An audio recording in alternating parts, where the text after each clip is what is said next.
Antes de iniciarmos, caso queira, ative as legendas.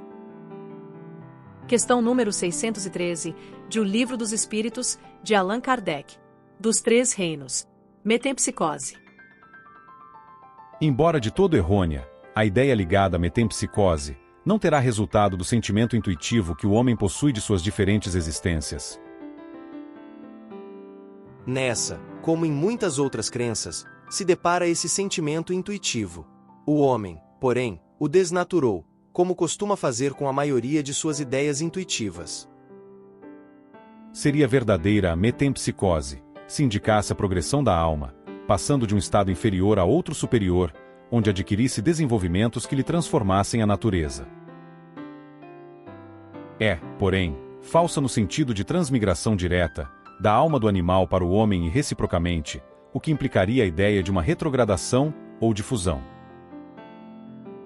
Ora, o fato de não poder semelhante fusão operar-se entre os seres corporais das duas espécies, mostra que estas são de graus inassimiláveis, devendo dar-se o mesmo com relação aos espíritos que as animam. Se o mesmo espírito as pudesse animar alternativamente, haveria, como consequência, uma identidade de natureza, traduzindo-se pela possibilidade da reprodução material. A reencarnação, como os espíritos a ensinam, se funda, ao contrário, na marcha ascendente da natureza e na progressão do homem, dentro da sua própria espécie, o que em nada lhe diminui a dignidade. O que o rebaixa é o mau uso que ele faz das faculdades que Deus lhe outorgou para que progrida. Seja como for, a ancianidade e a universalidade da doutrina da metempsicose, assim como a circunstância de a terem professado homens eminentes, provam que o princípio da reencarnação se radica na própria natureza. Antes, pois, constituem argumentos a seu favor que contrários a esse princípio. O ponto inicial do espírito é uma dessas questões que se prendem à origem das coisas e de que Deus guarda o segredo.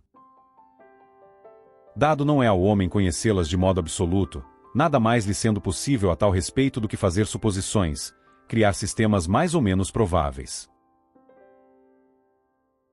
Os próprios espíritos longe estão de tudo saberem, e acerca do que não sabem, também podem ter opiniões pessoais mais ou menos sensatas.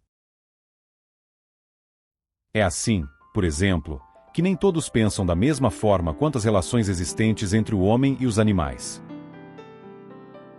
Segundo uns, o espírito não chega ao período humano, senão depois de se haver elaborado e individualizado, nos diversos graus dos seres inferiores da criação.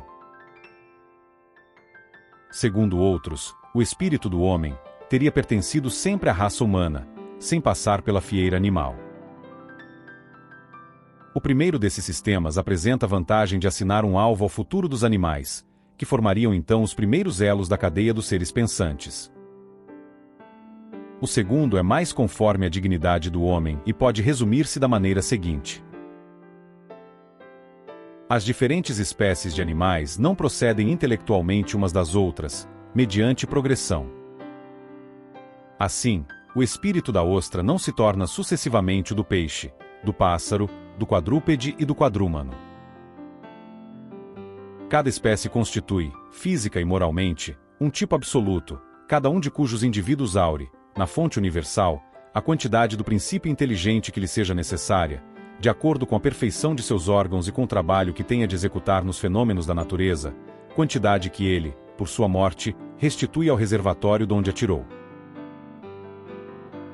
Os dos mundos mais adiantados que o nosso, constituem igualmente raças distintas, apropriadas às necessidades desses mundos e ao grau de adiantamento dos homens, cujos auxiliares eles são, mas de modo nenhum procedem das da terra, espiritualmente falando.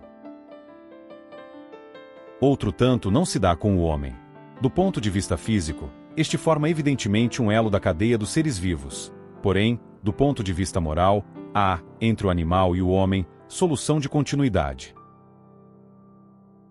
O homem possui sua própria alma ou espírito, centelha divina, que lhe confere o senso moral e um alcance intelectual, de que carecem os animais.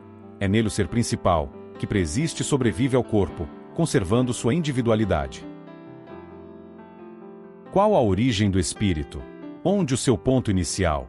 Forma-se do princípio inteligente individualizado? Tudo isso são mistérios que seria inútil querer devassar, e sobre os quais, como dissemos, nada mais se pode fazer do que construir sistemas. O que é certo, o que ressalta do raciocínio da experiência, é a sobrevivência do espírito, a conservação de sua individualidade após a morte, sua faculdade de progredir, seu estado feliz ou desgraçado, de acordo com seu adiantamento na senda do bem, e todas as verdades morais decorrentes deste princípio.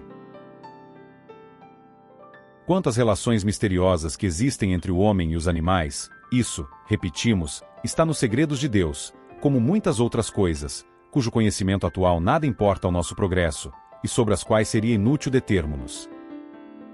Estude e compartilhe gratuitamente as obras de Allan Kardec. Links na descrição.